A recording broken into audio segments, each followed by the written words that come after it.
Hi, this is Bridget with Life on Spectrum, and today's episode is about fidgets, widgets, spinners, whatever you want to call them. There are a new rave going on here in the United States and actually around the world.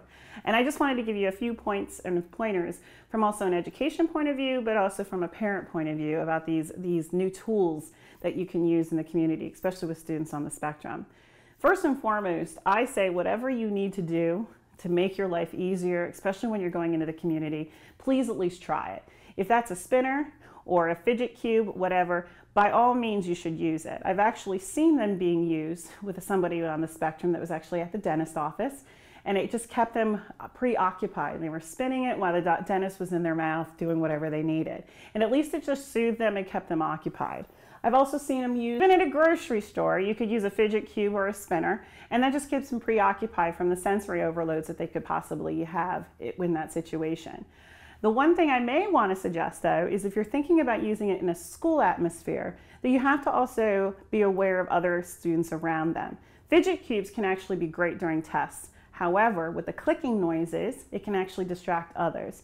So you might want to prepare the school that maybe that's a device that they want to use, and it may have to be placed into the IEP, but also used in a separate location or a small group setting.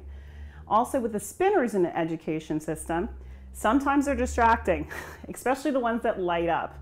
The ones that I would light up, I would not suggest taking them to school at all because of the flickering lights. And also some students on the autism spectrum probably would not like that light atmosphere going on. The other thing about spinners in the education system is because they become so popular, it's almost like a new trading card fascination where they start trading these things off and on. Make sure that your student, especially on the spectrum, is aware of this because they may become upset that somebody took their spinner and they got something different that they did not want. So it could become more of a distraction than an actual helpful tool with them in the educational system. So spinners, fidget cubes, if they work for your student, that's great. Just make sure you overuse them also, because if you overuse one of these, then it may not be as effective as when they get back to the school system. So keep these in mind, and also make sure that their teachers are aware of why they're using a fidget or a spinner. Hopefully this helps you, and this has been Bridget with Life on Spectrum. Thanks for watching that episode, and make sure you come back and join us again for upcoming videos. They'll be uploaded almost on a daily basis. Also, if you really enjoyed us, like us below, or even leave a comment for us to respond back to. And if for all of you that are really involved in the Life on Spectrum, make sure you subscribe to our YouTube channel. We appreciate you. We hope that this is worthwhile for you, and we'll see you next time on Life on Spectrum.